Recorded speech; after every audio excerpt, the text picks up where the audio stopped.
Hungarian Folk Tales. The Salt Princess.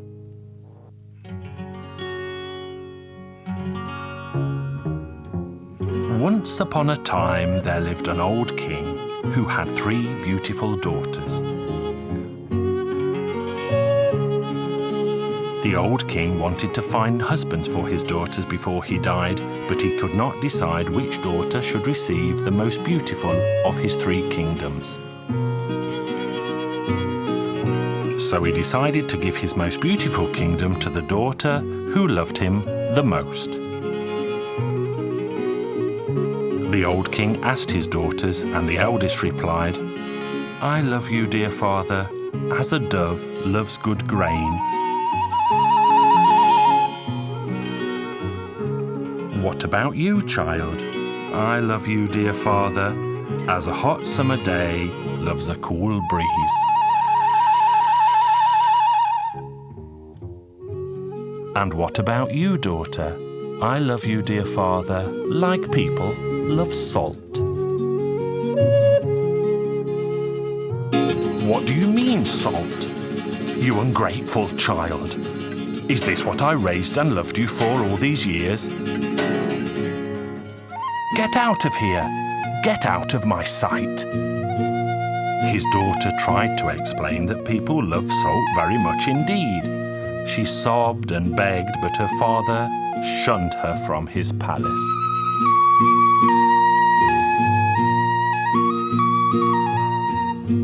The poor princess walked and walked. She was terribly sad. She walked until she reached a vast forest. There she found a large hollow tree, and she hid herself inside it. She lived by gathering delicious nuts and ripe berries from the green forest.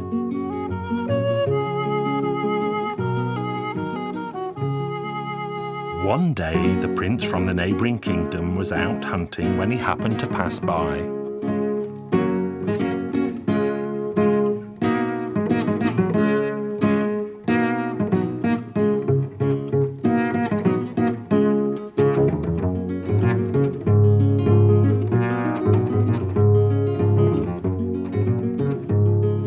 He was chasing a deer when he spotted the princess. But when she saw the prince, she hid in a hollow tree. The handsome prince soon found the tree and shouted into the hollow, "Who is in there?" But the princess refused to reply. "Who is in there? Speak up." "Speak up or I'll shoot." The terrified princess eventually appeared. She was so beautiful, but she could not stop crying. The prince was so overcome that he embraced the sad princess, sat her high on his horse, and took her home to his palace.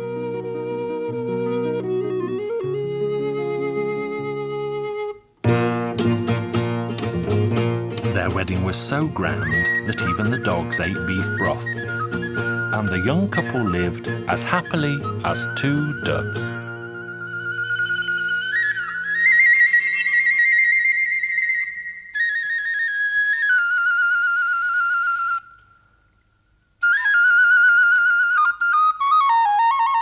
Time passed until the young king asked his bride one day, "Tell me, why did your father chase you away?" "Because I told him that I loved him like people love salt." "Why, is that all?" Then the young king had an idea and sent a letter to the old king, inviting him to come and visit.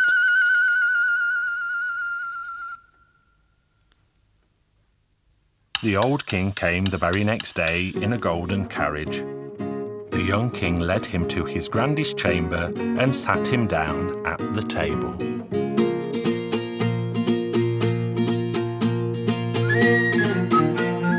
His servant served soup, but it had no salt in it.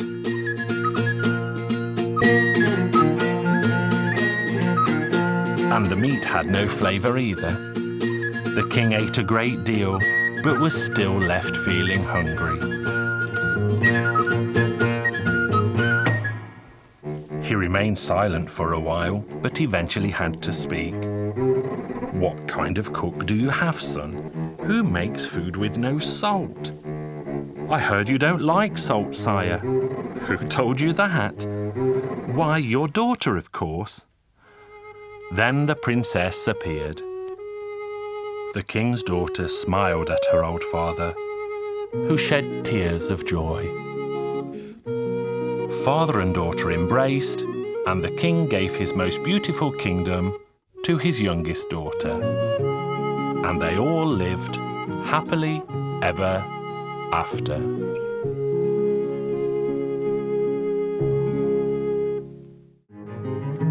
Hungarian Folk Tales. Only donkeys don't eat the spoon.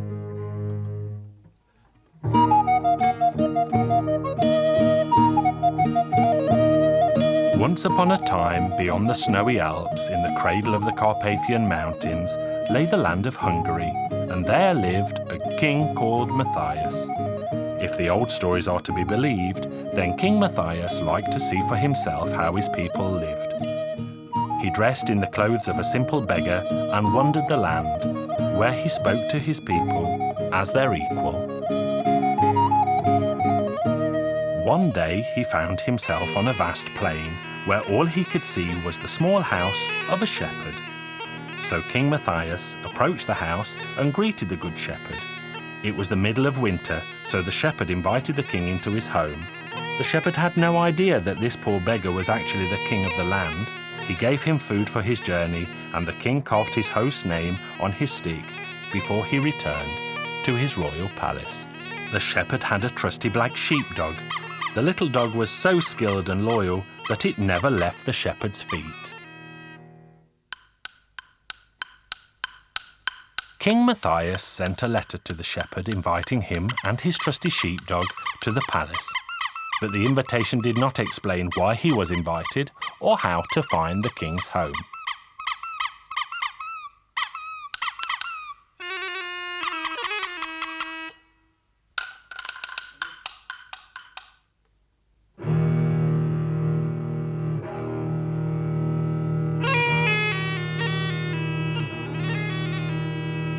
So the shepherd made himself look smart, took his crook in his hand, and set off for the king's royal palace, with his sheepdog by his side.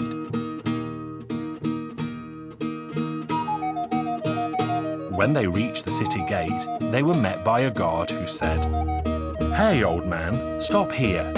Where are you going?" "To His Majesty the King." "And with a dog?" "But of course," the shepherd replied. "Here you are.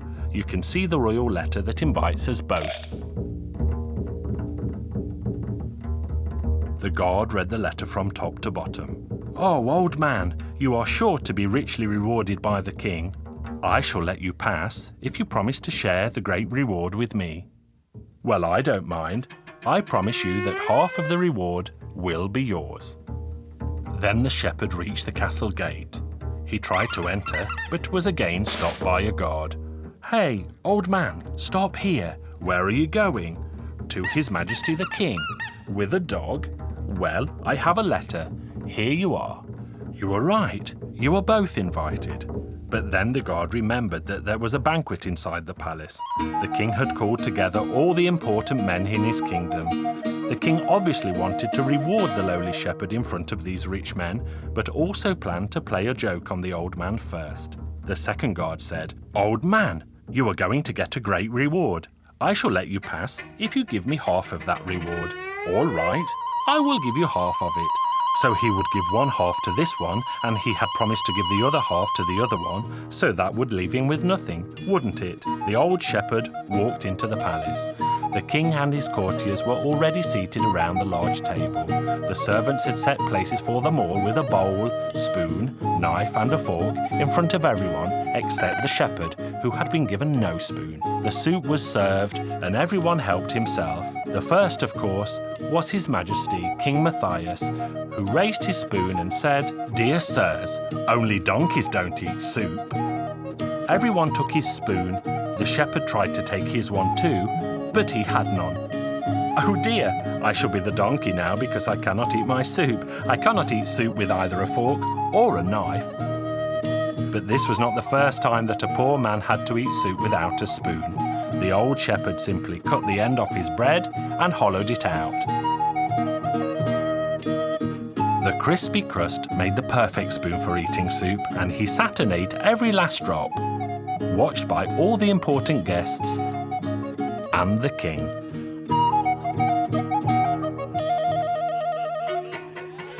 Your Majesty said that only donkeys don't eat soup. Well, let me add that only donkeys don't eat their spoon. And the old shepherd gobbled up his soup-soaked spoon in one.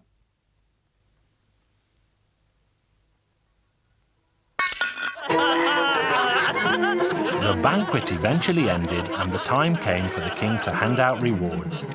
And you will never believe what the old shepherd asked for. Your Majesty, I would like 50 strokes of the stick. Shepherd, I haven't invited you to beat you 50 times with a stick. I wanted to play a practical joke on you, but you played the joke on me. Therefore, you deserve more than 50 strokes. Tell me now what I owe you. Your Majesty, you owe me nothing more than 50 strokes. That's all I want.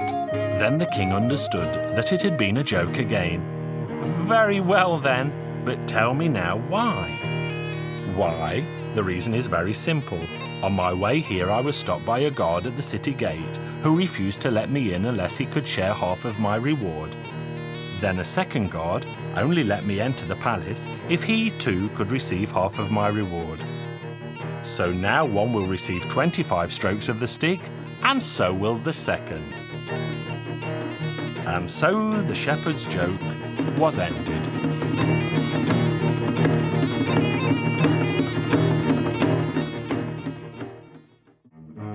Hungarian Folk Tales. Bees on the Train. Once upon a time, there was a large farm, and on that farm lived a man who had relatives from another village who came to visit him one day. They did not want to arrive empty-handed, so they brought him a gift of honey. The honey was quickly eaten with big chunks of fresh bread and was soon all gone. But while they sat eating, they discussed what a fine thing it was to keep bees and how simple it was with such rich rewards. The man could hardly wait for the next farm gathering, where he suggested they should buy bees to make honey. The head farmer agreed and asked if there was anyone willing to work with bees. A man stood up and said he knew all there was to know about bees. He also told them that he knew where to buy bees if that was what they wanted, and everyone cheered with joy. They worked out how much money to give the man, and he set off to buy bees for the farm. He bought as many hives as he could put on a train. Then he had the whole car covered in red cloth and had red clothes and a red hat made to wear. He soon made friends with the bees and spoke to them. He opened the door and the bees came and went as they pleased. When they were halfway back to the farm, the train drove into a sidetrack and the engine left. So the man asked the station master, "Why has the engine gone?" "Because," the station master said, "it was ordered to leave." "How long will the train be in the station?" "Who am I to know that?" "Don't talk to me like that, kind sir, because if I know that the train will be staying here for a whole day long, then I will let my bees out so they can have some air and food. The train will remain for at least 3 days more," the station master told him. The beekeeper went out and opened up the hives. Come out, children, and have some air. Find food for yourselves and return to your hives in time for the sunset." The bees had barely left when suddenly the station master had an order to start the train again. The beekeeper saw from the top of the carriage that the engine was coming and the train was hooked up, and they sat waiting for the station master's signal to start. The beekeeper ran to complain. "What is all of this? You never told me about this, station master, but I received an order to start the train. But that's impossible. My bees are still in the field. They cost a fortune." "What am I to do with your bees?" the station master replied. "I am a station master and not a beekeeper." "Well, at least leave the carriage with the bees here in the station so it can be coupled up with another train tomorrow." "That's impossible." And with these words, he started the train, which left the station with the bees' carriage. The beekeeper also left in his red clothes. While most of the bees were busy gathering honey, they sent a small party back to see if all was safe with their carriage in the station. Well, when they arrived, they saw that the train had taken their hives away. They returned to the meadow and told the others that their carriage had vanished. So all of the bees flew back to the station, and when they arrived, they found people waiting for a passenger train. Well, the bees thought that these people had stolen their hives, and so they stung them and stung them. The people cried out for help. The station master heard their calls, so he rushed out of his office, and he too was attacked by the angry swarm. His wife heard his cries and opened the window to see what was wrong. And as she opened the window, the bees rushed in and stung her so badly that she cried louder than all the rest. The station master heard this, and he ran upstairs to find out what had happened to his wife. And then he saw that the whole room was filled with bees. The two of them had to hide under a blanket to save their skins, but both were badly stung and their faces sadly swollen. The people waiting for the train all ran back to their homes, but the swarm of bees flew after them. The other villagers heard their shouts and ran out into the street. "Help! The village is being attacked by bees!" And they rang the big bell. The station master eventually came to his senses, and he called for the train to be sent back to the station, and it soon reappeared on the platform. The beekeeper, still dressed all in red, climbed on top of the carriage and started to call the bees back. "Come on, children, your hives are here." The bees, hearing their master's voice, gathered together and flew back in an orderly fashion. Those that had survived the bloody battle made their way quietly back into their hives. Then the beekeeper went to see the station master, but he could hardly recognize him. "You deserved whatever happened because you spoke to me so rudely." But the beekeeper eventually forgave the station master, and the beekeeper went back to the farm and laughed when he recalled what had happened that day. The bees soon started to make honey on the farm and made more money than all the farmers and animals put together. From then on, life on the farm was sweet. Hungarian Folk Tales. The Princess, 3 Pigs and 3 Birthmarks.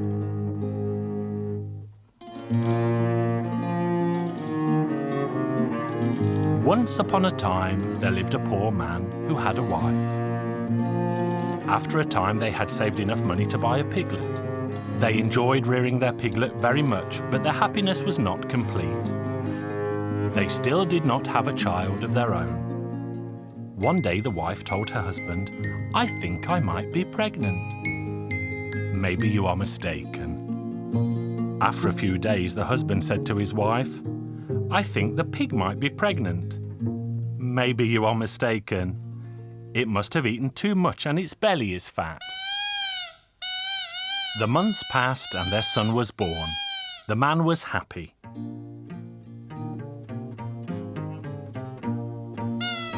He went to the pigsty to feed the pig, and what did he see there?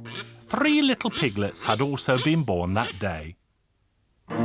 Everyone in the house was happy. As the young boy grew up, he took the pigs to graze in the meadow at the end of the king's garden. The boy had a flute, and he liked to play it for the pigs to dance. One day, the young princess saw the pigs dancing in the meadow below. "For how much will you sell me a dancing pig?" "For no money at all if you lift your skirt to your knee." "What use is that to you?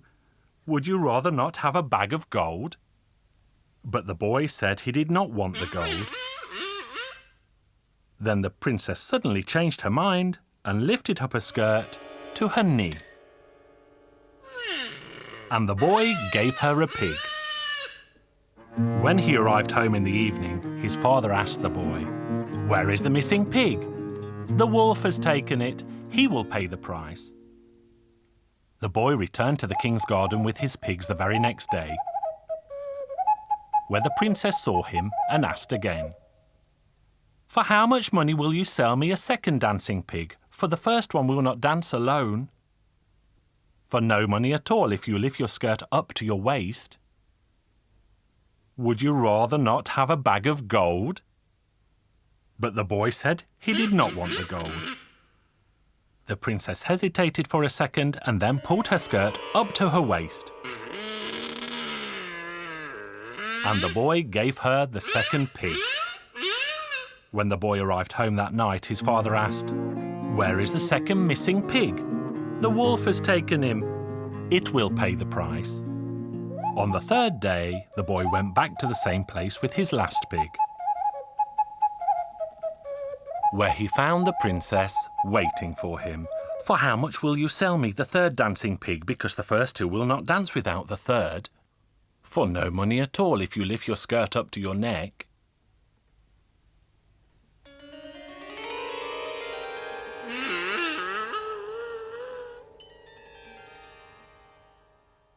Then the boy gave her the third pig along with his flute.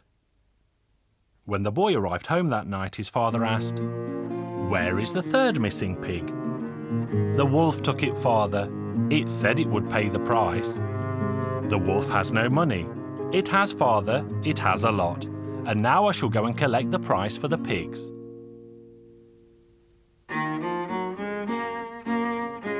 When the boy arrived at the palace gates, a guard asked him, "What do you want here, little boy?" "I came to the princess to get the price for my pigs." The guard went to the princess and told her that a boy had come to be paid for the 3 pigs. The princess simply said, "Fill a bag with gold and give it to him."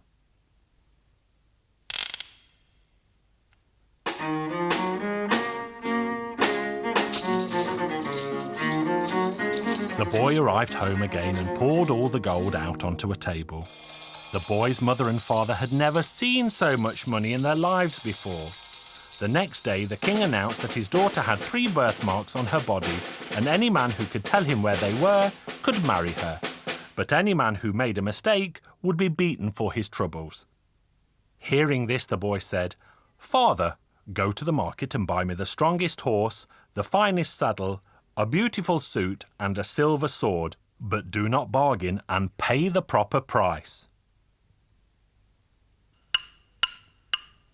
And off the boy set for the royal palace. As he was riding, he met a prince and a young baron, who asked the boy, "Where are you going, young knight?" "I'm riding where I like." "What is your name?" "It is what it is." "Look, let's ride with him. He knows a lot of jokes." And from then on, they called him the Joker. As they were riding, the sun set and they found themselves on the shore of a large lake. After the boy fell asleep, the prince and the baron drove a stick into the centre of the lake and fastened the boy's horse to it. When the boy woke, he saw what they had done to his horse, but he did not say a word. But he cut the hide on the legs of the other horses and rolled it up to the knee. Then he fell asleep again. When morning came, they shouted, "Get up, Joker! You are a lazy fellow. Look, your horse swam to the middle of the lake to quench its thirst." "That's right, and yours rolled their trousers up to go and save it."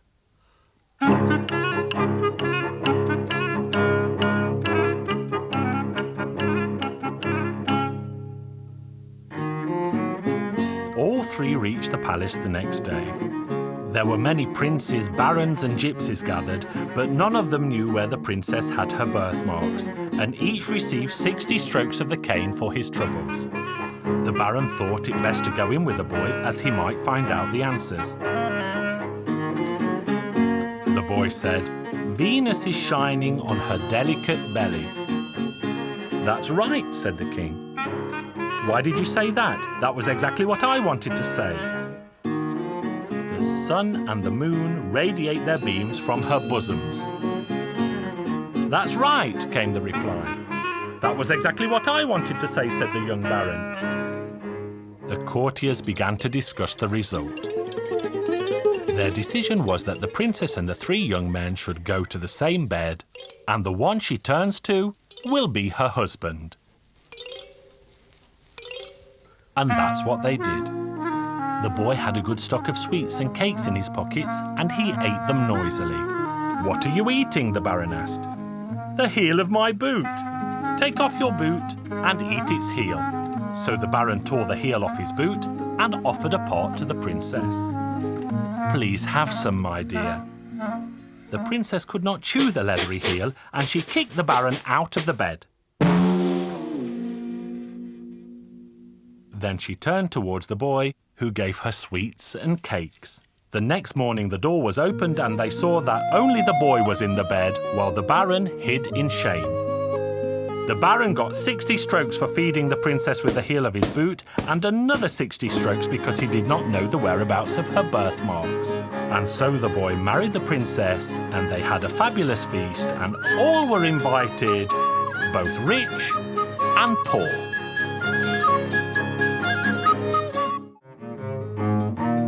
Hungarian Folk Tales. The Starry-Eyed Shepherd.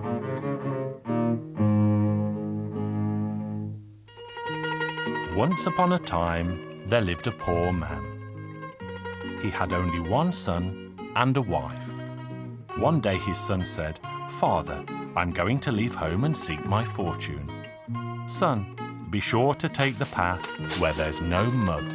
Then his parents gave the boy a bundle of food and bid him farewell. The boy walked and walked. He walked his way across 7 lands. He did not stop until he arrived at a lush green meadow, where he saw a flock of sheep grazing unattended. "Those poor sheep have been left all alone. I shall watch over them until their shepherd returns." The time passed, but no shepherd appeared. The boy stayed with the sheep until he ran out of food. He thought he would take the sheep down to the local town, where he would sell a few of them to buy some food for himself. The boy walked down into the town and sold a handful of lambs to the local butcher. He then used the money to purchase all that he needed and settled down with his sheep at the edge of the town. A king also lived in this town, and he was a very cruel king indeed. He was so very cruel that he had people executed for not saying "bless you" whenever he happened to sneeze. One Sunday morning, the king sneezed unusually loudly, and so all of his soldiers rode all over the country to order the common people to say, "Bless you, your highness, your very good health."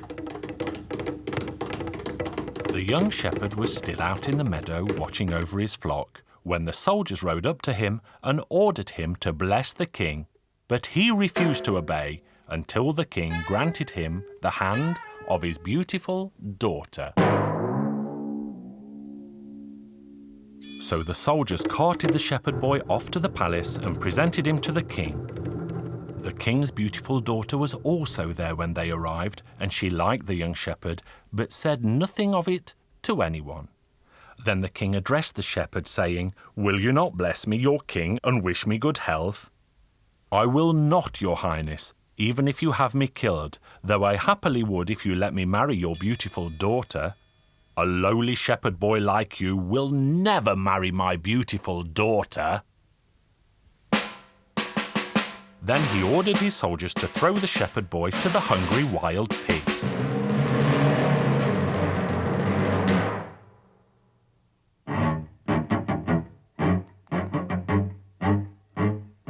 There the shepherd boy took out his flute and played a merry tune to the fat pigs. And the pigs liked the music so much that they began to dance. The shepherd made them dance until the pigs began to sweat and were all so tired that they fell fast asleep. Then the starry-eyed shepherd felt tired too and laid his head down for the night.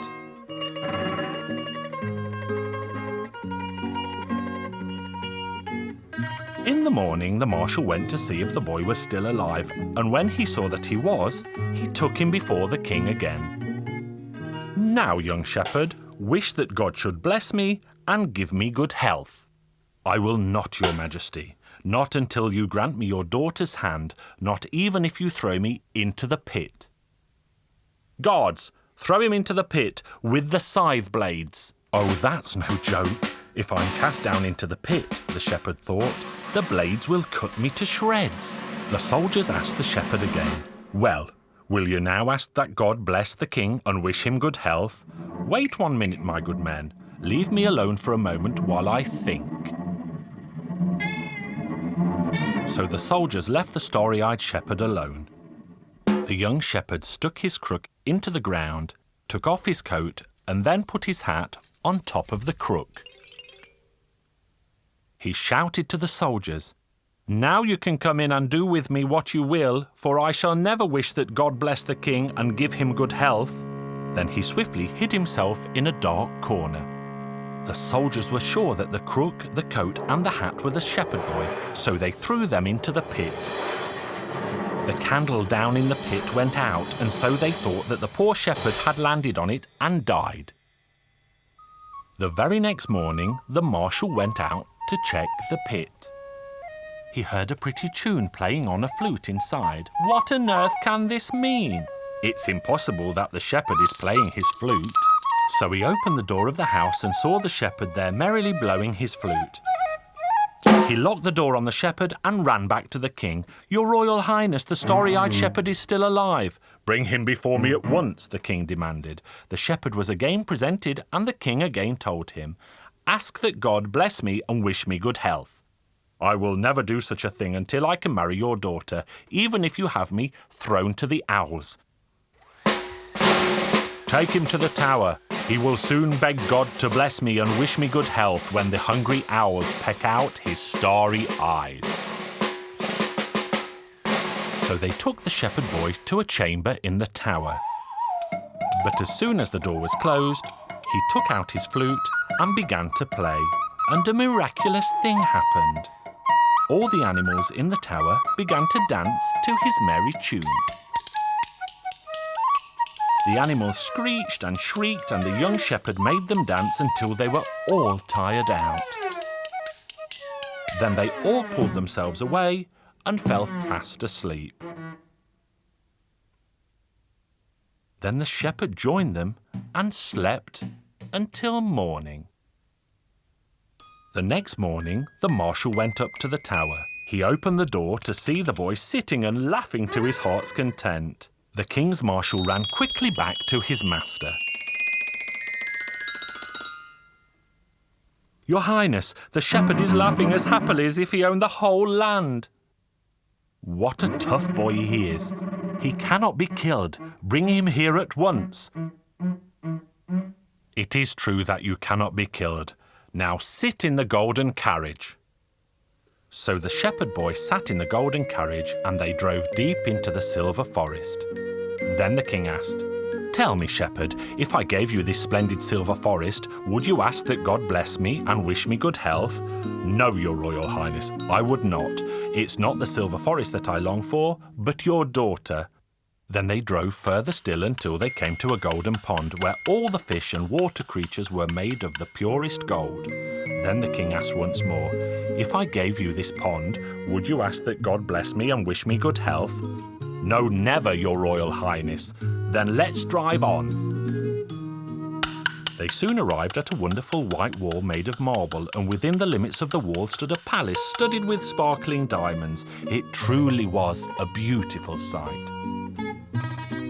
"Now, shepherd, ask that God bless me and wish me very good health." "I will not, your Royal Highness, until I can marry your daughter." "What a terrible fellow you are!"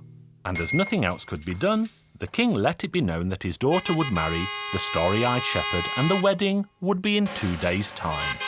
He warmly welcomed all his subjects to the feast and offered a banquet of good food and fine wine, and all the men in the kingdom attended, along with their wives, who all ate and drank to their heart's content. The tables were piled high with delicious dishes, including hot horseradish that made the old king sneeze. Then the shepherd began to say, "May God bless you, sire, and give you good health. May God bless you, sire, and give you good health. May God bless you, sire, and give you good health."